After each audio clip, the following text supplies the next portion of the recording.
baby. Let it roll. Real life.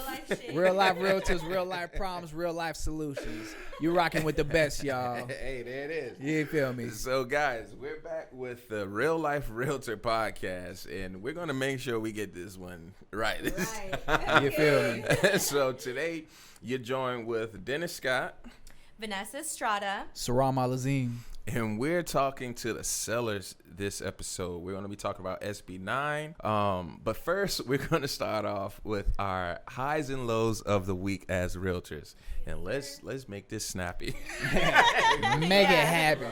You feel me? So yeah, I was just one of my lows was setting up appointments with a potential client, going ahead and arranging all the tours of the property.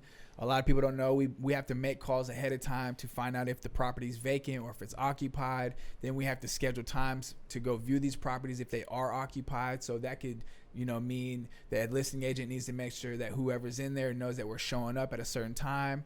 So there's a lot that kind of goes into that. So when I'm working with my clients and I'm going to go view properties, I have to call ahead and make sure that everything is set up. So when I'm doing this, 3-4 days in advance, and then for my client, and then as I'm going, days are getting closer and closer, and I always try to reach out, at least a day before, just to make sure, hey, everything's good, we're still on time, this is what it's going to be.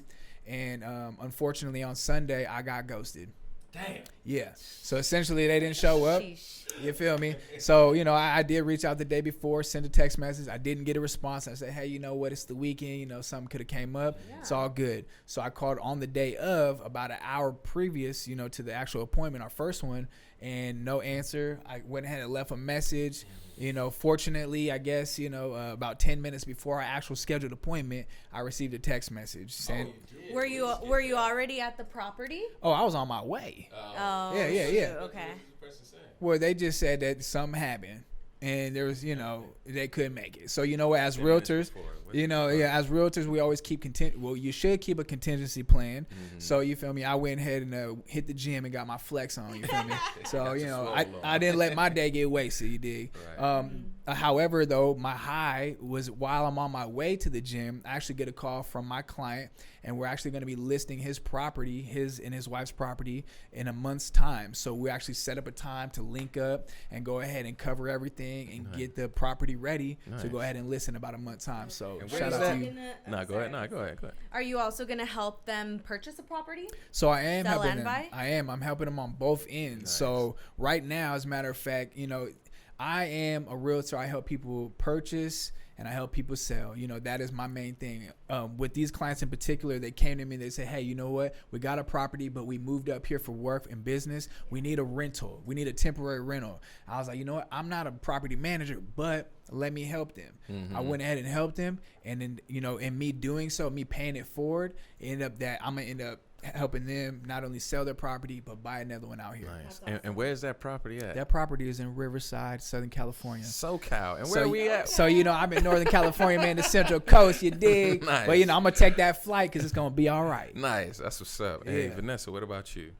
So mine was kind of the same thing as Sirrom's. So I had been, yeah. It happens to the best of us. It happens to the best of us. So what happened was I was taking out my clients to go see property in Tracy, California. How far is that? It's about 2-hour drive. So 2 hours there, 2 hours back, 4 hours of just driving, plus how many ever houses we see. So, right. Full day, right? So I was doing that for about 2 weeks, found them the property that they wanted to write up an offer on, I did my part, spoke to the lender, spoke to the agent, got the offer written up, got it all nice and pretty with the bow on top, and it was ready to be sent out for signatures, right? However, the agent calls me and they're like, hey, we have 6 offers right now. If your clients want a fighting chance, it's going to have to come up about like this X number, right? And so I was like, all right, let me call my client, see what they think about that. So I let them know that offers, they already have 6 on hand. We need to come up to X number to be able to have a fighting chance. And they decide they don't want to do that anymore. which is, totally understandable. I went ahead and spoke to the lender, and I kind of got them numbers so they see the difference versus the original offer that we were going to put in versus the offer that the agent is telling us to come in at, that way they can kind of see the difference and see for themselves what option they think is best. And they decided not to write up an offer. And then they completely ghosted me after that. So I don't know if they got scared or what happened, but I mean, obviously I was still trying to get in touch with them, being like, hey, have you seen anything else you like? You want to go check out anything else? In the meantime, since they know what number they want to stay under now, but yeah, it happens, to the best of us. That's right. What was your high, though? My high, though, was I got in contact with a new client, and she was originally looking in Salinas, but again, home prices here, even in Salinas now, people used to think like Salinas is the affordable side of like the coast. It still is, though, comparatively speaking. And, Compared to Watsonville, for sure, average $900,000 for a home. That's crazy, right? Wattsville 2 years ago was $700,000. And it went up 200,000. Yeah, seriously. Yeah. And so that client who was looking in Salinas is actually now looking in Phoenix, Arizona. So I was able to refer her to an agent in that area that also speaks her primary language, which is great. And yeah, so they're getting that process started for her, which is great. So, yeah, and you get that referral fee without, having to take over all that legwork. Yes, so it works out. Yeah. That's great. Hey, referrals it sounds like a great way to go. A lot of agents do business by just being referrals. Agents. Yeah, that's what's up. Like you get a client, hand it to the next person, get that form signed and situated, and you're all good. Yeah, for sure. Now I'm gonna talk about my highs and lows of the week. I don't really have too many like real estate lows. I you do have the occasional client that doesn't answer, that doesn't respond, or you put in an offer, the offer doesn't work, and then they need some time to like think about it. Right. So that happens to me throughout the week. Like that. It really is. It happens. But my high of the week, and my Snoop Dogg, Wiz Khalifa, Cheech and Chong type high. You know what I mean? Yeah. This past Saturday, the 26th, at Harvey West Park, there was a cookout, celebrating Black life, Black joy, Black excellence, celebrating Blackness. It was a safe space to be Black. And how many times did I just say Black? Yeah, Black. Take a shot every time we say Black. Right. Hey, drinking game. Yeah. And we got some tequila in the back. But anyways, so I was there, speaking with the people. Now, it was a no pressure type of interactions, and I was really there just to provide information, to be a visible, physical representation of a realtor that looks like the people in attendance. Did you dress fancy? That's a good question, Vanessa. Because you know how I do. But it's turned up, boy. Yeah, I really toned it down. But I got a few comments about my attire. Yeah, you came dressed and pressed. I was poloed down. Yeah. But anyways, I was dressed. Thank you for asking. It's because that's me. How'd you go dressed? Nah, I didn't. Well, I ain't gonna do that. But no, I was looking good and smelling even better. So I was right for sure. And no, I was there and I was really helping the people. And it was a high, but then there was a point where I kind of felt the severity and the importance of what I was doing. Yeah. It kind of hit me because I was talking to some grown men and women in their late 40s, late 50s who have never owned anything. Wow. Never owned, or they were recently divorced 10 years ago and they're trying to find their way back to home ownership.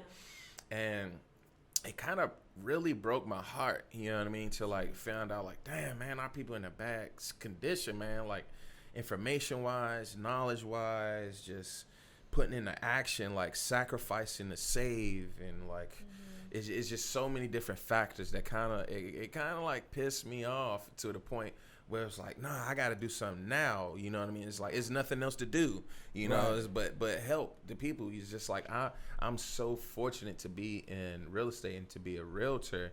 and to be continuing my education every day and working my damnedest to empower myself with the knowledge and information so I can bring you value. It's a greater responsibility that I have right now to service my people. So I'm still thinking about that. but seriously, man, it's what we're doing is important. Yeah. And we have to take it serious, and we have to really be out here for the people and let them know, like, it's not about being salesy. It's about really guiding you and creating a framework so you can work within this frame of understanding to make the right decisions when you're making your real estate investment purchases, because it's not just you buying a house. This is an investment. That's what people, they slip up when this is an investment. You know, you getting your first home to build to your second home to build to your third home to land at your forever home. You know, that was 3 homes before that forever home. So it's important what we're doing. And trust me, if you have any hesitancy, the viewers, whoever you are looking at this, if you have any hesitancy with getting into the real estate market, please contact myself, Vanessa, or Sirrom. We are all very knowledgeable, and we're here to help. Like, that's what I wake up at 5:50 every morning to do. You know, I'm waking up. Who can I help today? Well, you know, that's part of our collective purpose. You know, part of our collective purpose, all 3 of us, which y'all seen in the first episode, was talking about bridging the wealth gap. And in order for us to do that, you know, we're coming with the knowledge for the people, by the people. You know what I mean? We're keeping it really real to help y'all out, man. So, you know, don't hesitate to reach out. We always got our links in the bio. So, you know, we're really here to help y'all. No matter what we do, it's about the information. Just bring it to the people. Yeah. And on that note, we're hopping into our first topic, SB9. We hopping into our first topic of SB9. But I'm going to put a pause for a second, because there's one stat that I wanted to mention about the home ownership rate for Black Americans or Africans or ancient Kemites. Or Africans in America. Or the Moors. Or the Moors. You know, we're trailing 43.4% behind how we were doing a decade ago. Now, this the same people doing an entire percentage worse than what we were doing 10 years ago. What's up with that? Ask yourself that question. You know what I mean? Why are we in this condition? Why are we in this state of being at the bottom of the totem pole nationwide? You know, at some point you have to be tired enough. The pain of not being a homeowner has to be great enough to you be like, man, I need to do something. You know what I mean? So switching back to SB9, I'm gonna switch to SB9, and what SB9 is strictly for my sellers. You know, so not my sellers. Sorry, my homeowners. Sorry, I need to focus. My homeowners. You know what I mean? It's a bill that was signed by Governor Newsom, signed by the Secretary of State, which is a bill that went into effect January 1st, 2022, which allows homeowners to allows 2 units on a lot zoned for single family. And what that means is if you have a single family residence in an urbanized area, urbanized, and just meaning in a populated area. So an urbanized area. So you think cities, you think condensed living, you think downtown Santa Cruz, you think, well, Santa Cruz County in itself, it qualifies. So just to let you know, if you're in Santa Cruz County, except for the mountains, the mountainous areas, the redwoods, that doesn't necessarily qualify. Well, that's where it starts getting into rural areas. Right. Right. So another thing, if you're on, so there are some exemptions. So if you're on prime farmland, wetland, a very high fire hazard severity zone, like the mountains, earthquake fault zones, special flood zone areas, conservation land, habitat that's protected for species, you can't utilize SB9. So urbanized areas, that's what that means, urbanized. Basic. And it also allows you to split your lot into 2 parcels, and it allows you to put an ADU on each parcel. Now, as I mentioned, it has to be an urbanized area. You can't demolish the house if the renter, if you have a current renter who's low income, or your area is rent controlled, or you've had your place rented for the last 3 years. So there's some specific exemptions, but you can do 2 units on a lot. You know, the minimum square footage of the living space of those separate housing developments, like the ADU, has to be 800 square feet. Now you can, minimum? Yeah. So the minimum, you can do a junior ADU. A junior ADU is about 450 square feet.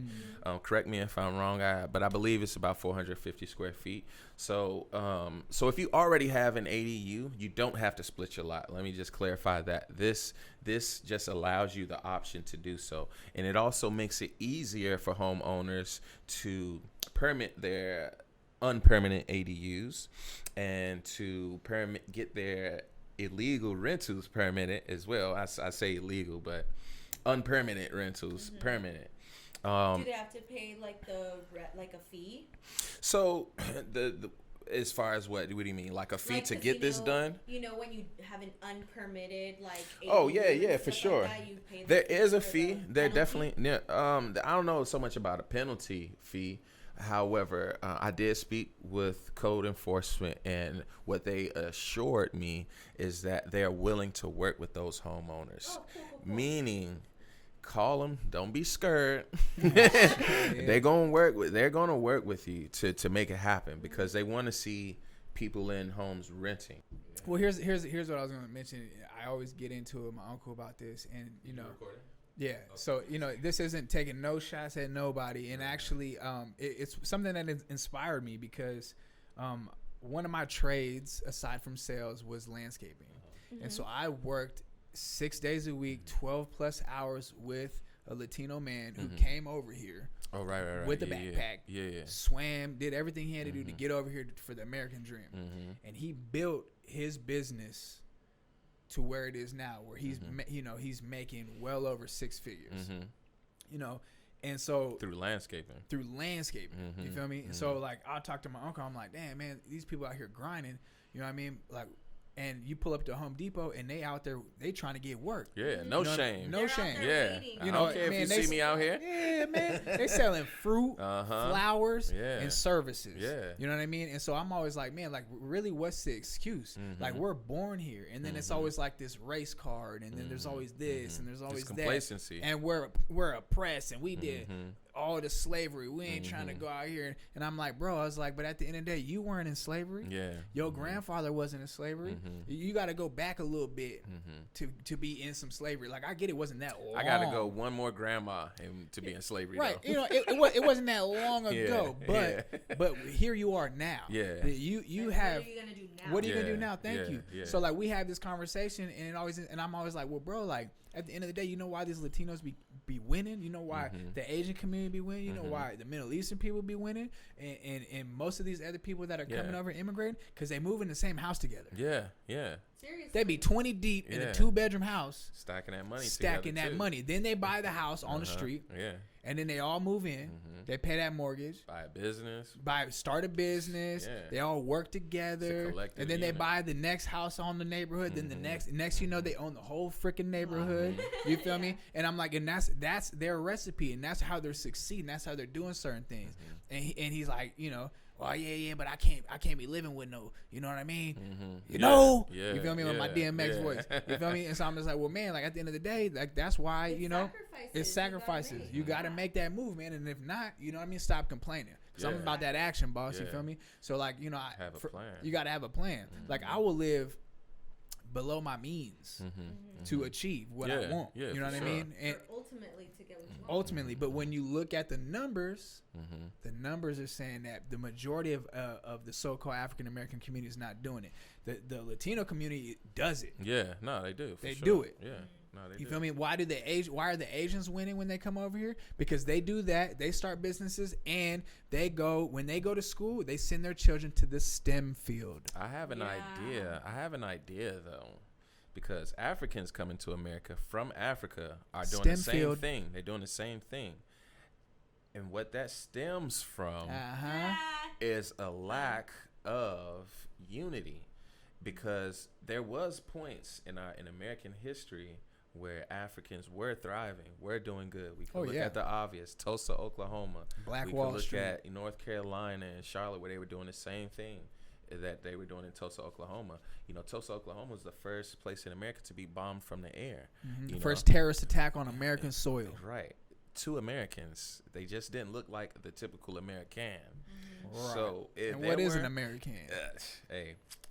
If you look at the immigrant, well, no. If you look at the dictionary, it's a copper-colored people, original copper-colored people. Oh, I never knew that. Yeah, so you that's just in told the me dictionary. something new. That's what's up, you know. And so there were instances where we were united, but through decades and decades of systematically tearing us down, we're afraid to have to be a leader for the community, because what happens to our leaders? Right. You know what I mean? Yeah. Yeah. You know, so we're afraid to even unite and create large groups and organizations, because that gets infiltrated and broken up. So it's like, what's left for us to do? Be entertainers, basketball players, work jobs, you know what I mean? Try to organize in secret, you know what I mean? So like, what has really changed? I feel like things are the same. It's just it's been migrated into what we're doing nowadays. But what the real disconnect is the information, and just really, you know, someone.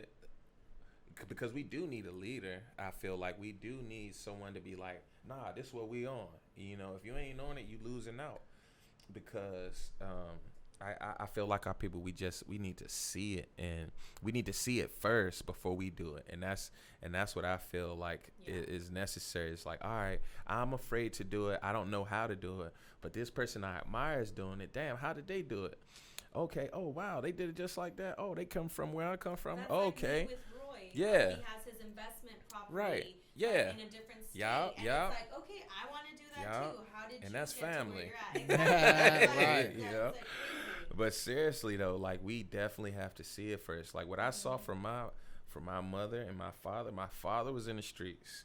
My father's side of the family, they were heavily in the streets.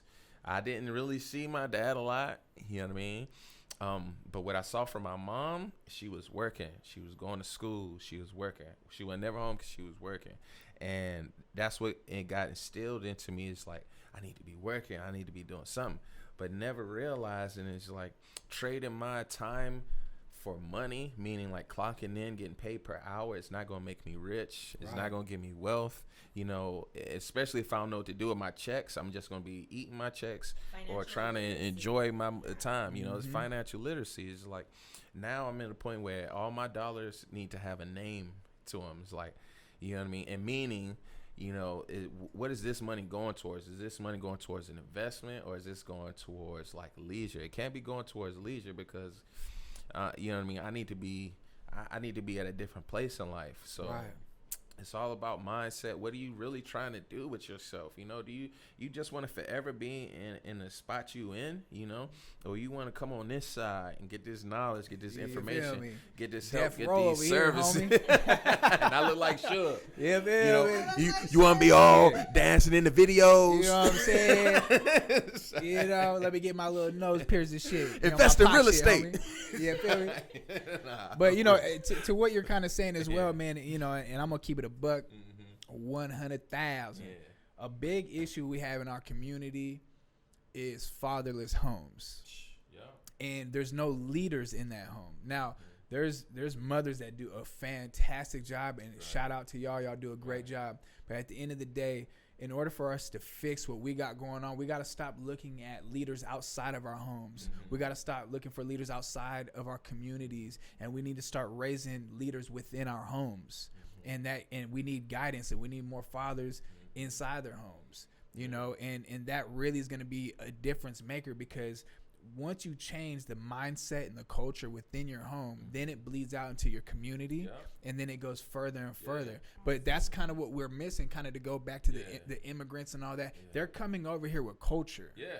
They're coming over here knowing we're here for a purpose. We're not getting jiggy with it. Like, you know, like when people come over, they come over to do their thing. You Right. know what I mean? Like, I have an uncle who, like, a couple months ago, he crossed over the border, and, you know, he's now in probably like SoCal, like LA area.